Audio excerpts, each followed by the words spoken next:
세계적인 베스트셀러 작가가 있어요. 작가인데 이분은 또 기업 컨설턴트로도 아주 유명하신 분인데요. 케빈 왕이라는 분이 있어요. 그분이 쓴 책이 있는데 책 제목이 아주 특이해요. 닭을 죽이지 마라라는 책이 제목인데 지금 나오네, 그렇죠? 닭을 죽이지 마라. 베스트셀러예요. 베스트셀러.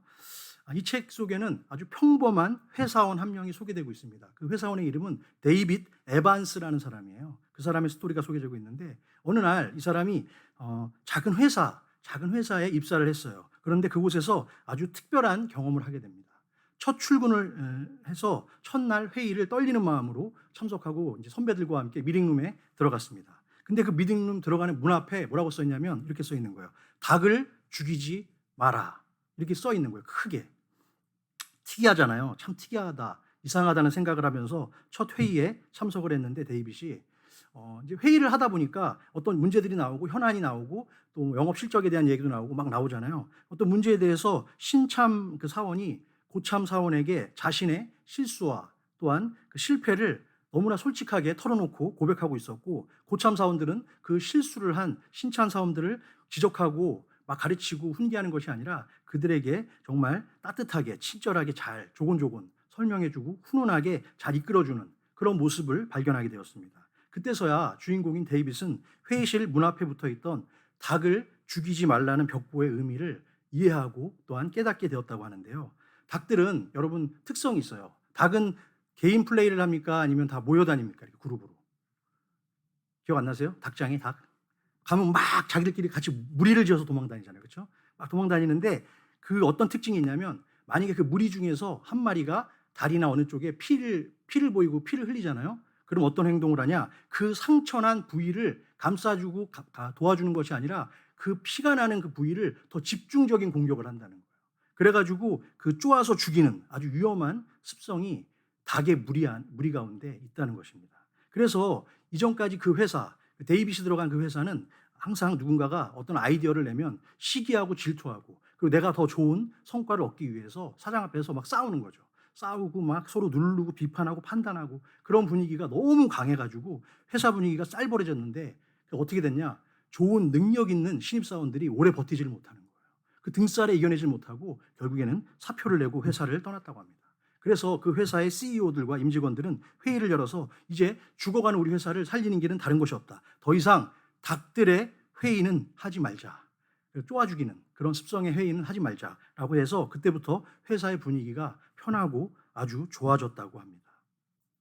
어떤 사람들의 실수와 잘못을 계속해서 지적하고 공격하면 그것처럼 또 통쾌한 일이 없습니다. 그래서 아주 그냥 행복할 수도 있어요. 그걸 공격하는 사람은.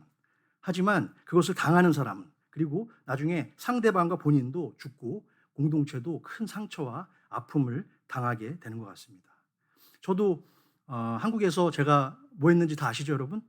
제가 이제 한국에 있을 때 그 신문사와 방송국에서 근무를 했는데 그 드라마 프로덕션이잖아요. 그 김종학 프로덕션이라고. 근데 이제 그런 데는 그 기획회의를 해요. 일주일에 한 두 번 정도씩 하는데 뭐 어쩔 때 뭐 상황에 따라 뭐 세 번, 네 번도 할 때도 있어요. 바쁠 때는.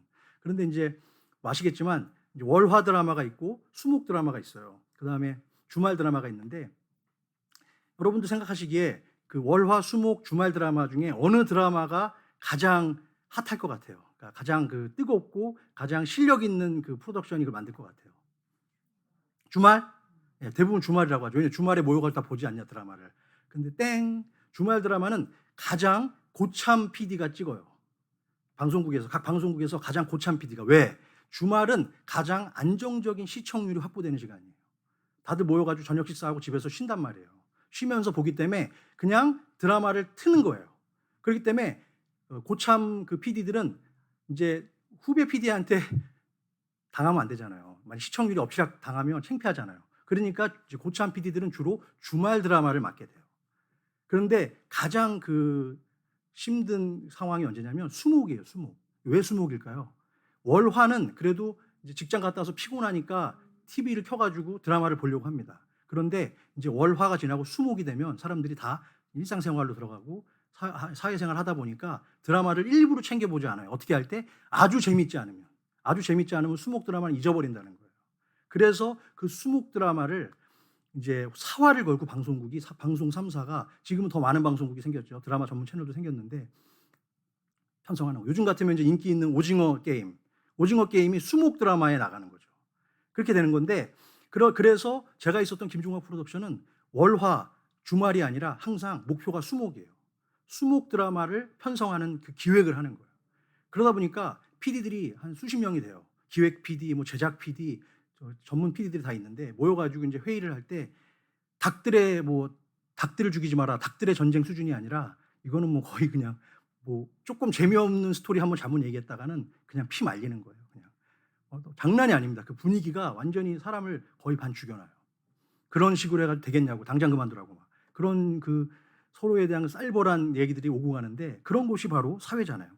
그리고 그렇게 만만치 않은 세상을 또 우리는 그 인생을 살아가고 있는다고 생각합니다. 그래서 우리의 마음속에는 항상 어떤 것이 있냐, 우리의 마음속에는 닭들의 회의가 여기서도 조금씩 열리고 저기서도 조금씩 열리고, 시간에 따라서 나이를 먹어감에 따라서 그것이 좀 줄어들기도 하지만 닭들의 회의가 계속 열려요. 그것은 비단 회사에서뿐만이 아니라 가정에서도 마찬가지고, 심지어는 교회 공동체 안에서도 닭들의 회의가 열리고 있다는 것입니다.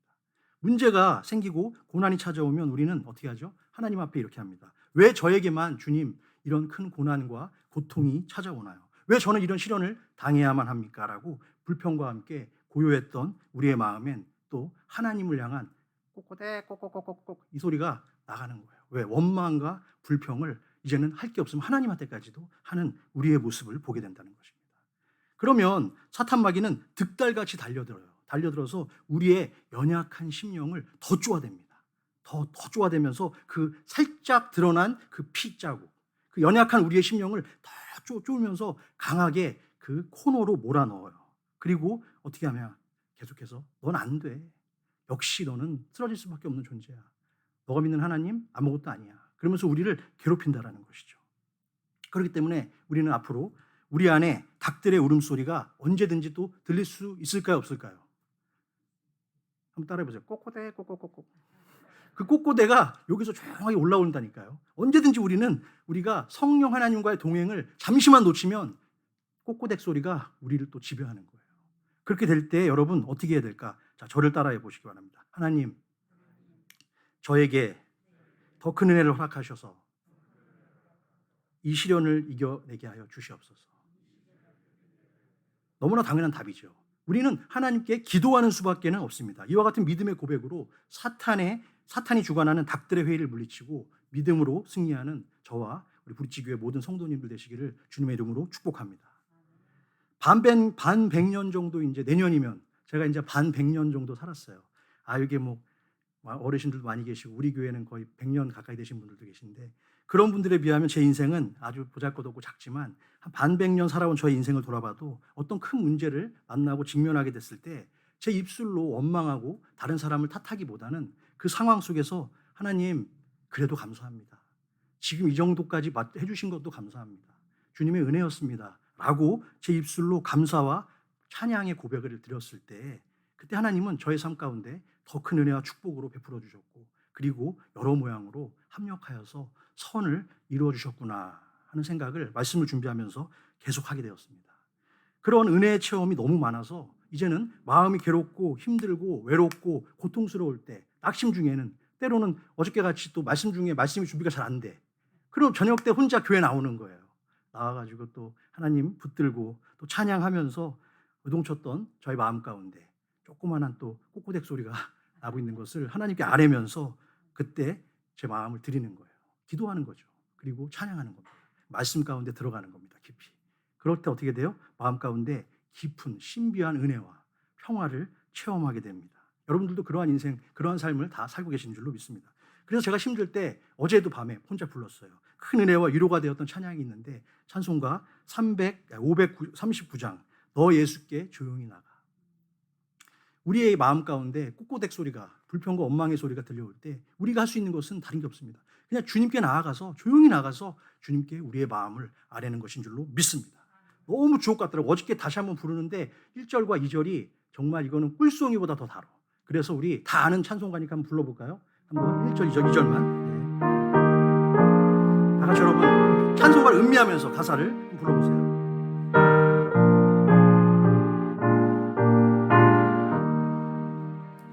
너 예수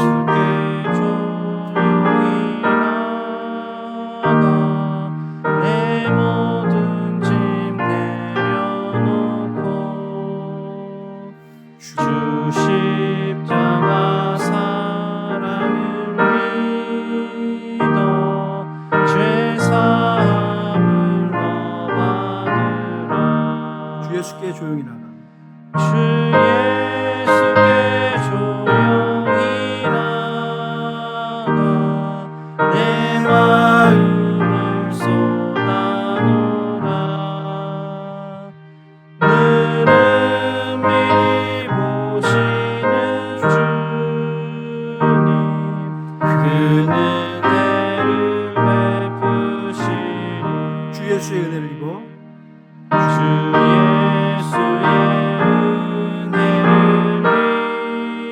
입어 내 슬픔이 없어지리. 내 이웃을 늘 사랑하여 너 받은 것 거저주라.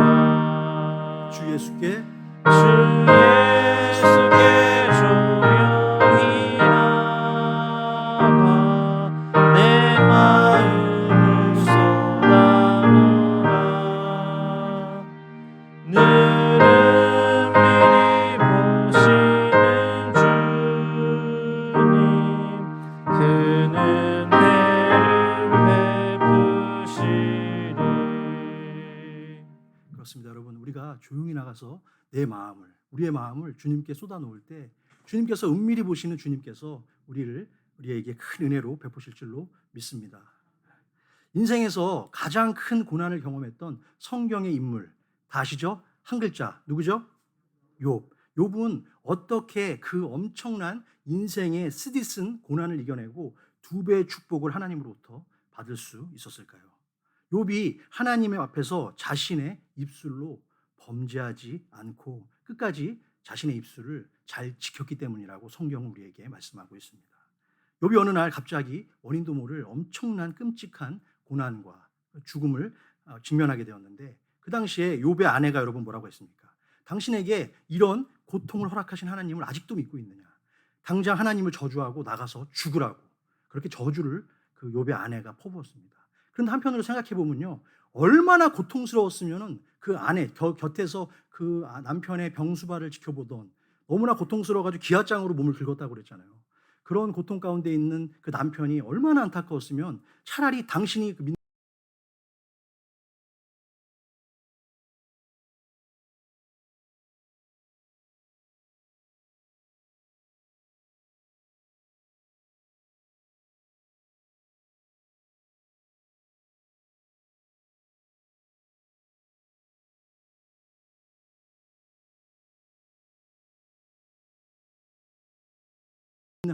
라고 말씀하고 있습니다. 하나님의 은혜 가운데 살아가는 인생에, 우리 인생 가운데 축복의 시간 얼마든지 있죠. 지금 현재도 아마 여러분의 인생, 또 저희 교회의 인생 가운데 축복을 부어주신 줄로 믿습니다. 하지만 때로는 고난과 시련의 시간도 우리에게는 만날 수밖에 없는 것이고, 좋은 일이 있으면 안 좋은 일도 만나게 되는 것이 인생의 원리인 것입니다. 욥은 성숙한 신앙의 고백으로서 하나님의 사랑과 은혜를 기억하고, 또한 그 모든 고난과 유혹의 시간 속에서 끝까지 자신의 입술로 죄를 짓지 않았기 때문에 하나님께서 큰 은혜와 복을 내려주신 줄로 믿습니다. 그래서 가끔 가다가 저도 집에서 서로 이제 제 아내랑 이야기하면서 그런 이야기를 해요. 무슨 얘기하다 이제 뭐가 불평이 팍 올라와요. 그럼 제가 이런 얘기를 하죠. 우리 입술로 죄 짓지 맙시다. 우리 입술로 죄 짓지 않으려고 노력합시다.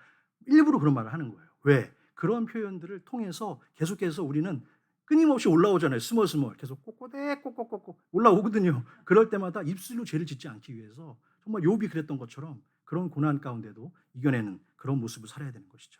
하지만 우리는 죄인이기 때문에, 모두가 죄인이기 때문에 죄를 짓지 않을 수는 없는 것 같아요. 그런데 여러분, 우리의 한번 생각해 보세요. 제가 한번 퀴즈를 드려볼게요.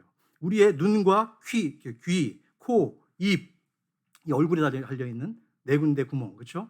그리고 또 발과 손, 우리의 모든 신체 중에서 죄악이 들어오는 첫 번째 통로는 어디일까요? 뭐 입도 나오고 정답은 여러분 눈입니다. 눈, 그렇죠? 왜 눈일까요? 먼저 우리는 죄의 유혹을 보게 될 때 뭐로 보죠? 눈으로 바라보게 되는 거예요. 그래서 우리는 죄의 유혹을 피하기 위해서는 죄가 보이는 자리를 피해야 돼요. 그렇죠? 그리고 그런데도 어떻게 죄가 보일까요? 안 보여요? 죄가 보일 때가 있습니다. 죄가 보이면 어떻게 되죠? 죄를 보지 않기 위해서는 때로는 지혜롭게 판단해서 눈을 감아야 할 때도 있습니다. 근데 눈이 감는다고 냄새까지 감춰주진 않죠. 어떤 형태로든 죄를 맡을 수밖에, 냄새를 맡을 수밖에 없고, 볼 수밖에 없고, 들을 수밖에 없는 것이 바로 우리의 모습이라는 거예요.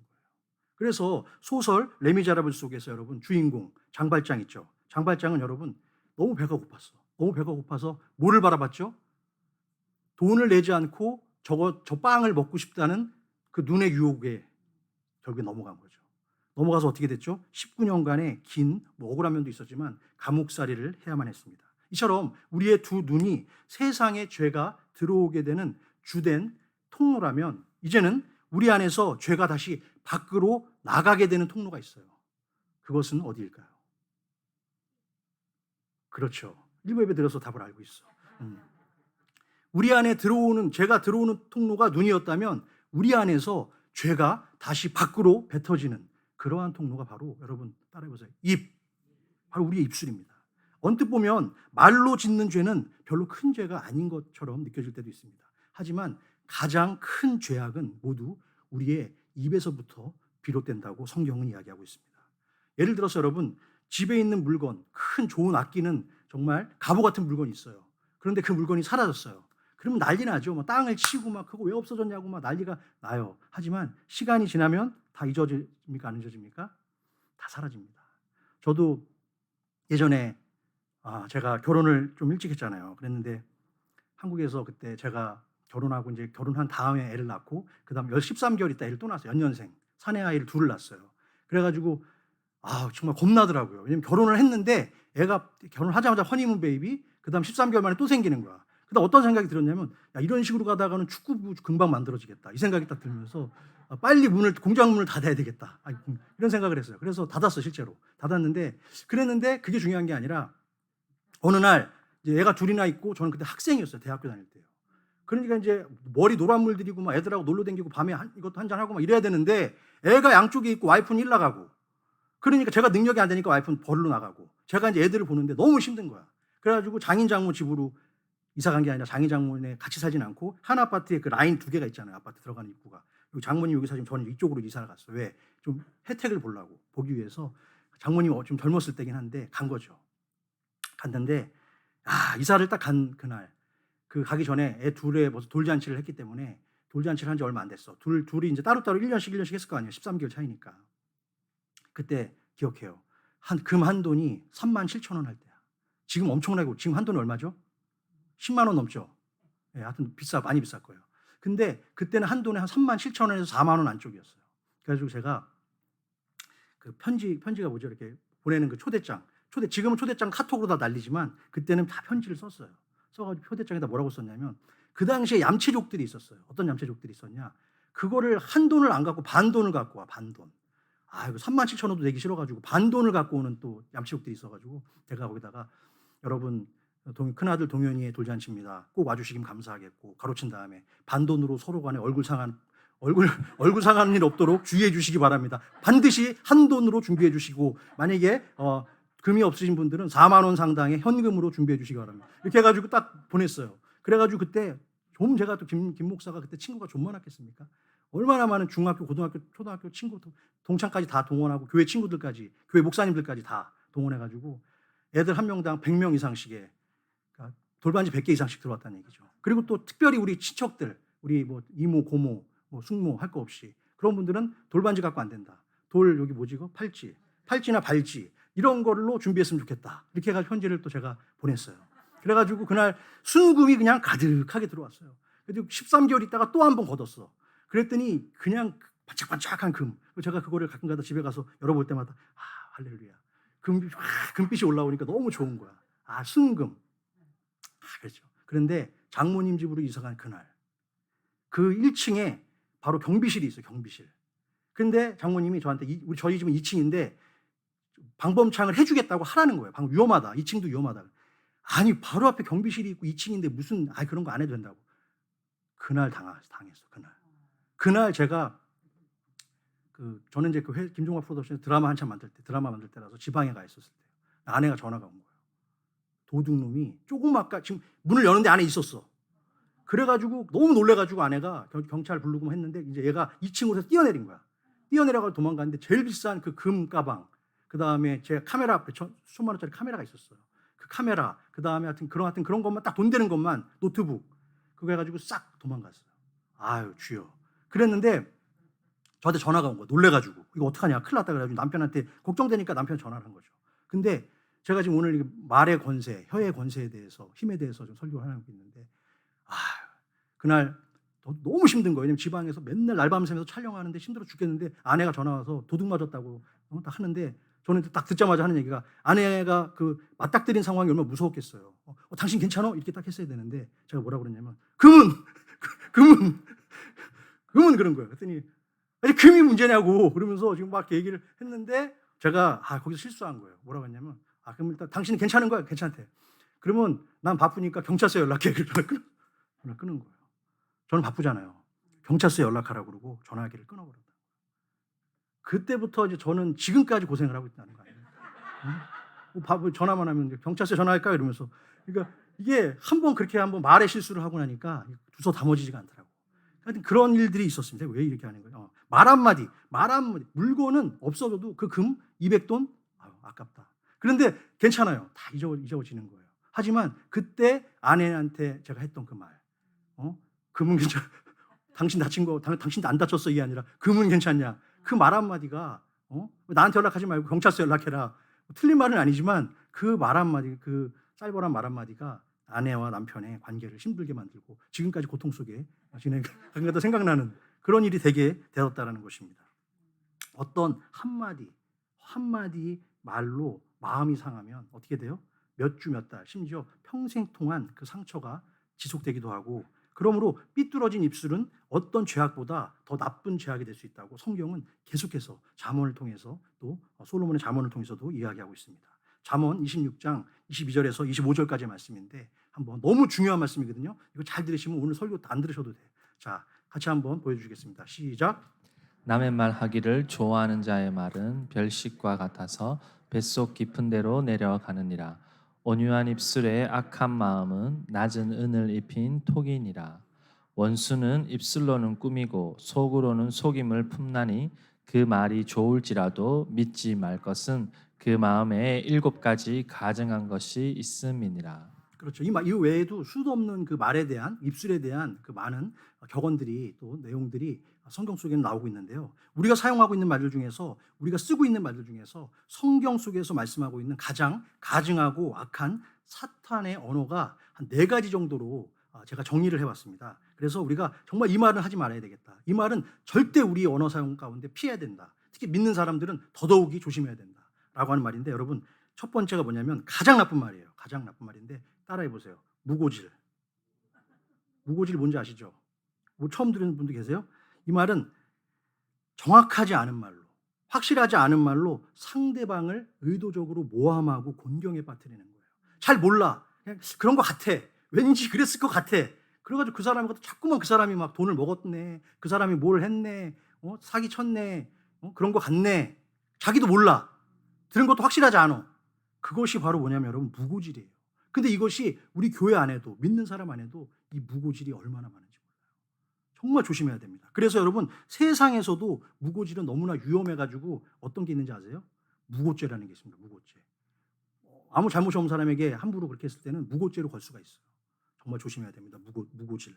자, 두 번째로 악한 말은, 우리가 피해야 될 말은 거짓 입술로 두 사람 사이를 갈라놓는, 따라해보세요, 이간질. 이것도 우리가 정말 조심해야 돼요. 권사님들끼리 모여가지고 막 얘기하다가 그 여자가 그랬다며, 그랬어 하면서 막 하면서 이야기를 하면서 어떻게 해요? 이간질을 하는 거예요. 그렇게 되면은 결국에는 마음이 갈라지고 상해야 되는데, 그것을 다시 붙이기가 여간해서 어렵지 않고 보통 노력은 안 됩니다. 한번 차라리 치고받고 싸운 건 나중에 해결돼요. 근데 그렇게 이간질로 상한 마음은 정말 이게 상처가 정말 오래 가요. 그러니까 우리는 조심해야 돼요. 자, 첫 번째 무슨 질? 무고질. 두 번째 무슨 질? 이간질. 또 2개 더 남았죠. 자, 세 번째 우리가 정말 조심해. 이 이간질도 여러분, 세상 법정에서 이것은 잘못하면 뭐라고 하냐? 명예훼손죄라고 해서 이걸 또 법으로 다스립니다. 자, 그다음에 세 번째는 여러분, 상대방을 공경에 빠뜨릴 목적으로 그 사람의 약점과 허물을 다른 사람에게 전하는, 따라해보세요, 고자질. 근데 여기서 해당 안 되는 사람은 아무도 없어. 어린 시절부터 지금까지 고자질 안 한 사람이 있냐고. 선의의 고자질도 있다고 하지만 이 고자질이 문제예요. 그래서 세상에서도 허위사실 유포 및 거짓 증언죄라는 제목으로 제재를 가하고 있습니다. 고자질도 우리가 피해야 될 죄질 중에 하나예요. 말 중에 하나예요. 그런데 여러분, 잘못된 말은 아닌 것 같지만 우리의 관계를 망치고 상대방을 좌절과 낙심에 빠뜨리는 아주 위험한 또 말이 있습니다. 이것은 정작 자신은 전혀 실천하지도 못하면서 남에게 자꾸만 가르치려고 하는 무슨 질? 충고질. 충고질이 이것도 위험한 거예요. 이 충고질은 어느 사이에서 가장 많이 일어날까요? 부부 사이에서 많이 일어납니다. 충고질. 그래가지고 자꾸만 가르치려고 그래요. 당신은 이래서 안 된다고. 우리 그렇죠? 그래요, 안 그래요? 그렇잖아요. 그런 부분들 때문에 서로 마음이 상하는 경우가 상당히 많고 또 자녀한테도 너무 심하게 충고를 할 경우에 자녀가 또 엇나가는 그런 일들도 겪게 됩니다. 그래서 가만히 생각해 보면 충고질을 하기 전에 우리가 항상 생각을 해야 돼요. 내가 이 말을 한다고 해서 변화가 될까? 주님께 맡기자. 그러면 돼요. 그런데 우리는 자꾸만 내가 해야 돼. 내가 한마디 해야지 마음이 속이 시원해. 그런데 그것은 그렇게 더 이상 의미가 없다라는 거예요. 그래서 우리 믿는 사람들, 그리고 그것은 가장 좋아하는 그 언어 생활, 그 습관을, 언어 습관을 가장 좋아하는 게 누구냐? 바로 사탄과 마귀입니다. 마귀가 가장 좋아하는 입술이 가서 뭐라는 따라해 보세요. 무이고충. 무가 뭐라고요? 뭐지? 그다음에 고충. 무이고충의 삶만 언어 생활만 안 하면 여러분 승리하는 언어 생활을 하게 될 줄로 믿습니다. 그래서 본문 1절 말씀에서 야고보 사도가 뭐라고 말씀하고 있냐 보세요. 자, 본문 1절 말씀에 자, 제가 읽어드릴게요. 내 형제들아, 너희는 선생된 우리가 더 큰 심판을 받을 줄 알고 선생이 많이 되지 말라. 이 얘기 뭐냐면 초대교회 당시에 성도들을 향해서 함부로 너네가 선생이 되려고 하지 말라는 거예요. 충고질 하지 말라는 거예요. 저 안에는 꼭 충고질뿐만이 아니라 뭐 다 아까 무고 이질 이충이 다 들어가 있을 것 같아요. 그런 내용을 통해서 당시에 예루살렘 교회의 담임 목사였던 야고보 사도는 자신이 목회 현장에서 목회를 하면 할수록 바로 성도들 간에 계속 관계가 꼬이고 어렵게 되는 것이 다른 것이 아니라 바로 서로 이 혀를 잘못 놀리는 것에 의해서 상당히 어려운 일을 당하게 됐다는 것이죠.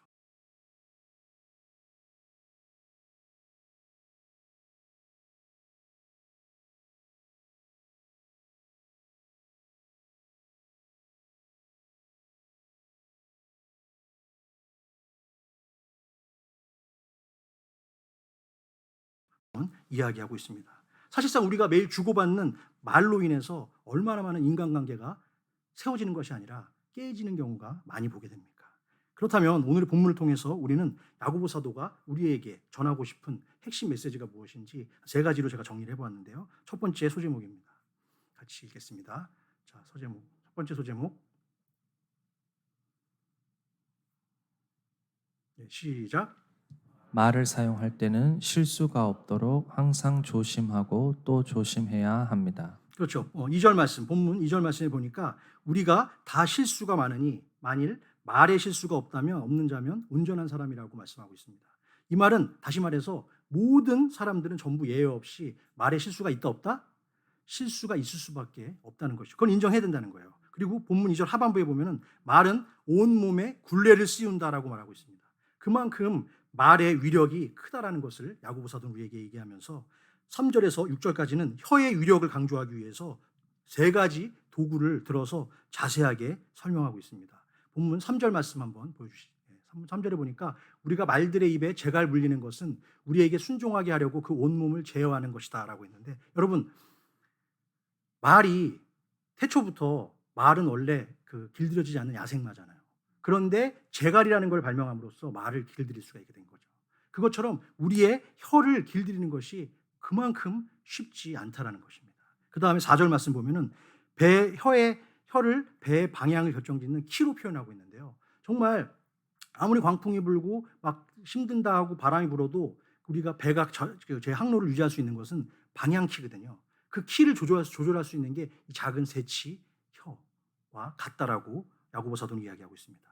5절과 6절에서는 여러분 혀를 모든 것을 태우는 불과 같이 위험한 것으로 표현하고 있습니다. 작은 혀지만 그 혀가 불을 태우고도 남는다라고 이야기하고 있는 것입니다. 그러므로 우리의 입술의 말로 큰 일을 이루고 성공을 이루는 하나의 도구가 될 수도 있지만 반대로 우리의 입술 때문에 큰 불이 나고 교회가 어려워지고 가정이 파탄나는 그런 경우도 많이 볼 수 있게 된다는 것이죠. 그래서 잠언 15장 4절 말씀에 또 이런 말이 있습니다. 시작. 온순한 혀는 곧 생명나무이지만 패역한 혀는 마음을 상하게 하느니라. 그렇습니다. 여러분, 온순한 혀를 가져서 사람을 살리는 생명나무 같은 입술을 사용하는 저와 여러분 되시길 주님의 이름으로 축원합니다. 여러분, 입술에 30초가 가슴에 30년이 된다는 말이 있습니다.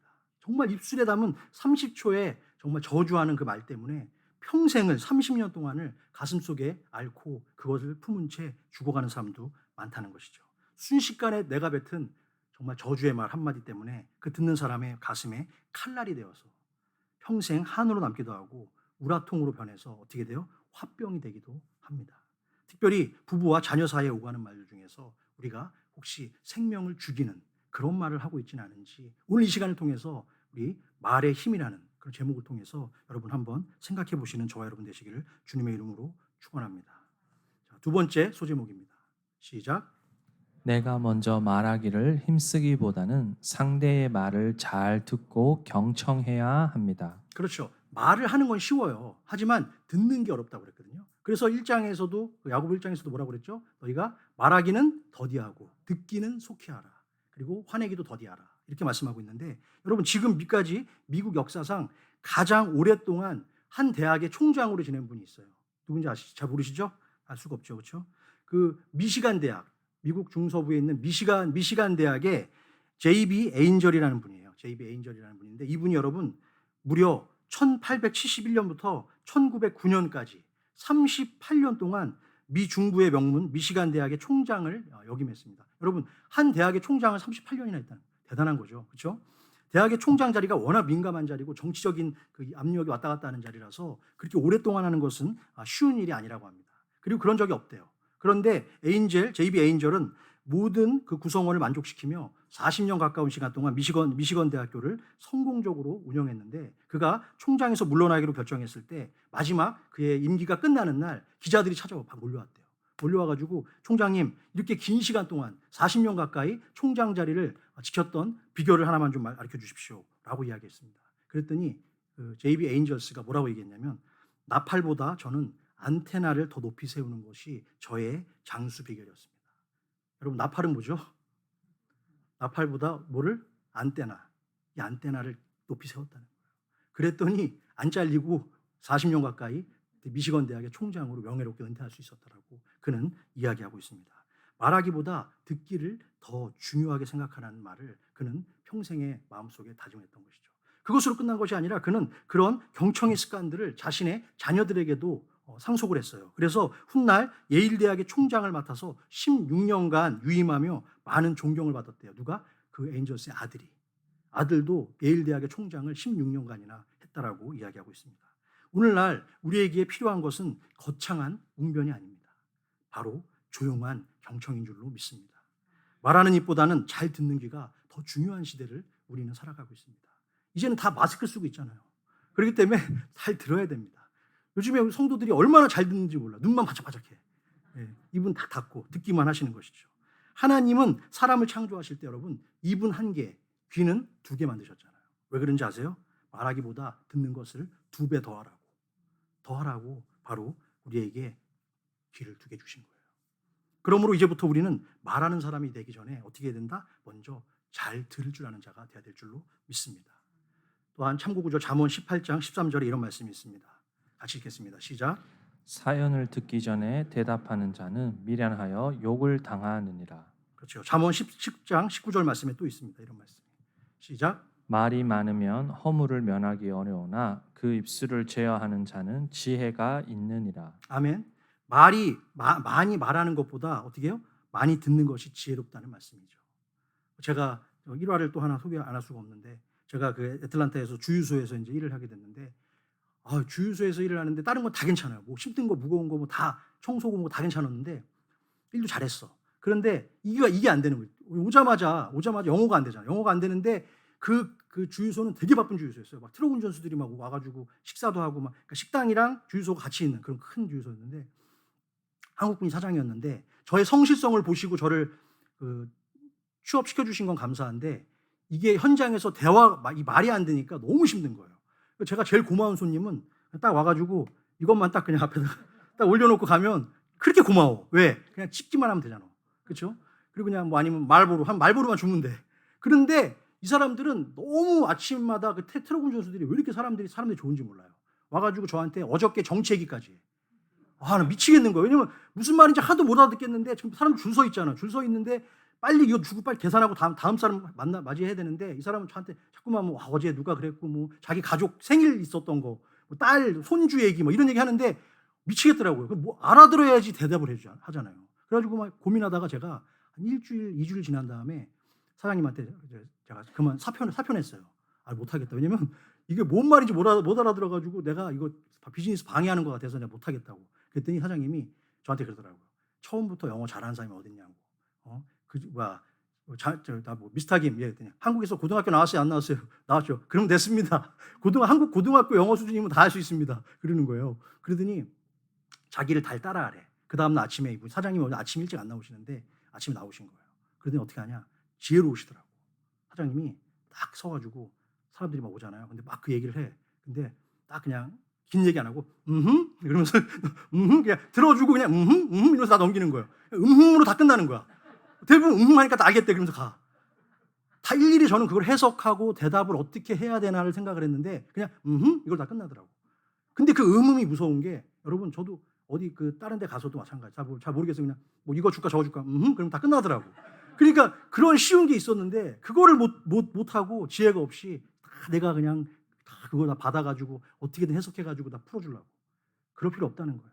우리가 정말 기도하면서 하나님 앞에 그냥 고개 숙이고 여러분 기도할 때 때로는 아무것도 안 나올 때도 있습니다. 너무 고통스럽고 힘들고 막 벅차가지고 정말 한숨밖에 안 나올 때도 있어요. 근데 그 한숨조차도 하나님은 다 해석하실까 안 하실까? 다 해석하십니다. 하나님 다 이해하시고 우리의 마음을 충분히 정말 세워주시는 분이신 줄로 믿습니다. 세 번째 소제목입니다. 같이 시작. 말을 앞세우기 전에 먼저 그에 따른 행동과 실천이 준비되어 있어야 합니다. 그렇습니다. 이 야고보서의 특징이 바로 말이 아닌 행함의 믿음이잖아요. 그렇죠? 그렇기 때문에 우리는 말을 앞세우기 전에 먼저 그 실천에 대한 그 준비가 되어 있어야 될 줄로 믿습니다. 고린도전서 4장 20절에 보면요. 이런 말씀이 있어요. 하나님의 나라는 말에 있지 않고 능력에 있다라고 사도 바울이 이야기하고 있는데요. 이 말의 의미는 무엇일까요? 이것은 말만 하지 말고 들은 대로 실천하며 살라는 것. 그런 실천의 중요성에 대해서 이야기하고 있습니다. 그런 의미에서 우리 교회 제가 아까 말씀드린 것처럼 저희가 20불짜리 티셔츠 사가지고 그 모은 돈으로 같이 함께 선교회별로 더 좋은 하나님의 우리가 사역, 구제 또 선교를 위해서 각 그 네 군데 선교회별로 같이 모여서 기도하면서 그걸 준비하는 그런 것은 너무 좋은 것 같아요. 그래서 우리의 그런 모든 상황 가운데 가장 복된 신앙은 바로 배운 하나님의 말씀대로 순종하며 실천하는 신앙인 줄로 믿습니다. 그래서 우리가 야고보서를 다 마치기 전에 그러한 모습으로 우리가 드려지는 그러한 우리의 모습이 되었으면 좋겠고 여러분 정말 함께 그 선교회별로 참여하셔가지고 더 좋은 것이 있다면 더 많은 것으로 여러분들이 삶을 실천하고 또 이웃과 사랑을 나누는 저와 여러분 되시기를 주님의 이름으로 축원합니다. 마지막 이제 하나 하고 끝나는데 어떤 목사님이요 이제 복잡한 시내 한국에서 있었던 일이에요. 실제 있었던 일인데 복잡한 시내에 갔다가 주차 공간을 한국 아시죠? 한국 주차 공간이 복잡하잖아요. 좁고 그렇죠. 막 문콕해야 되고 좁은데 그 주차 공간을 못 찾고 계속 자리가 없어가지고 한 10군데를 돌았어요. 계속 돌았는데도 도저히 자리가 안 나는 거예요. 그래서 불법 주차를 결국엔 했어요. 주차를 하면서 자신의 차 운전대 유리창 앞에다가 이런 메모를 남겼습니다. 저는 아무개 목사 땡땡땡입니다. 주위를 10바퀴나 돌았지만 주차할 곳을 전혀 찾지 못했습니다. 그래서 이곳에 불법 주차를 잠시 할 테니 단속원님 저를 용서해 주십시오. 이렇게 썼어요. 그리고 그렇게 써놓은 다음에 그것도 안심이 안 됐는지 이렇게 한 구절을 적어놨어요. 우리가 우리에게 죄 지은 자를 사하여 준 것 같이 우리의 죄를 사하여 주옵시고 이렇게 주기도문을 한 절을 딱 적어놨어요. 그랬더니 잠시 후에 주차 단속원이 그 쪽지를 보게 되었어요. 목사님의 차에 있는. 단속원도 잠깐 고민을 하다 단속원도 근데 교인이야. 성도. 그러니까 잠깐 고민하다가 이런 메모를 남겼습니다. 저는 주차 단속원입니다. 목사님의 입장 충분히 이해합니다. 하지만 불법 주차 차량에 딱지를 떼는 일은 주님이 저에게 맡겨주신 소명입니다. 그 다음에 딱지를 딱 뗀 다음에 단속원은 목사님의 메모 밑에다가 이거를 한 구절 넣었어요. 우리를 시험에 들게 하지 마옵시고 다만 악에서 구하옵소서. 이런 글을 남겼다고 합니다. 사랑하는 성도 여러분, 이제 말씀을 맺고자 합니다. 우리가 말할 때는 항상 쉽지요. 말은 편안하게 할 수 있습니다. 아무 말이나 우리가 아무 말 대잔치를 할 수도 있습니다. 하지만 조심해야 됩니다. 말할 때 항상 신중해야 됩니다. 쉽지 않습니다. 하지만 야고보 사도는 우리에게 재갈을 물려야 된다. 너네 이 새치하오가 불이 될 수 있다. 온 산을 다 태울 수 있다. 라고 이야기하고 있습니다. 그러므로 우리는 듣기를 더 많이 하고 그 들은 대로 실천하며 사는 성도가 되어야 될 줄로 믿습니다. 우리가 사용하는 모든 말은 우리의 인생과 가정 그리고 교회와 이 세상까지도 변화시킬 수 있습니다. 그렇기 때문에 우리는 더 조심해야 됩니다. 왜 그럴까요? 하나님의 자녀가 또한 자녀인 성도가 사용하는 모든 말에는 능력과 권세가 포함되어 있기 때문인 줄로 믿습니다. 그래서 여러분, 믿음의 성도가 자꾸만 부정적이고 파괴적인 말을 하면 안 됩니다. 우리는 더 사람을 살리는, 위로하는 축복의 언어를 더 사용해야 됩니다. 왜요? 우리의 심령을 장악하기 위한 마귀들은 더욱더 우리 사이를 쪼아댑니다. 계속 꼬꼬대 하면서 무고이충의 언어로 우리를 가정과 우리의 교회를 파괴하고 우리를 죄와 사망의 길로 인도하려고 끊임없이 우리를 유혹해요. 계속 오늘 아침에도 아마 유혹 받으셨을지도 몰라요. 아유, 이런 상황에 무슨 교회를 나가. 그냥 뭐 동영상으로 드리면 되지. 그런데 여러분, 확실한 건 뭔지 아세요? 나와서 은혜 받으시는 게 훨씬 좋아요. 그렇게 하나님께서 우리를 만드셨습니다. 그래서 여러분, 야고보 사도는 계속해서 뭐라고 말씀하고 있습니까? 형제들아, 사람마다 듣기는 속히 하고 말하기는 더디하며 성내기도 더디하라 라고 말씀하고 있습니다.